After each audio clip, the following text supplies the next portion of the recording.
Hello guys, আসসালামু আলাইকুম। Please Mamun ভাই, লালা ভাই, আপনারা যেখানে থাকেন আপনারা দুজন মিলতে পারবেন না জানি। লাইলা ভাই দোষ করেছে, মামুন ভাই কিন্তু আজ কোনো দিন মিলবে না। কেন মিলবে না? আজ লাইলা সে এখন সেও অন্যকে ধরছে। মামুন ভাই সে আবার যে নতুন এক কিছু করতে পারে, এটাই মামুন ভাইকে জানাই সবাই।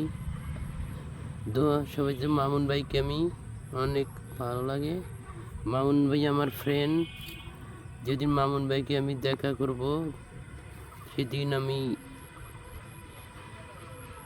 একটি কথা বলবো, সে যেন লায়লা লায়লা ম্যাডামের সাথে দেখা করে না।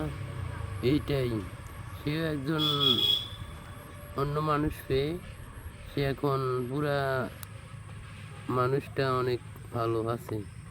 আজ কি বলবো।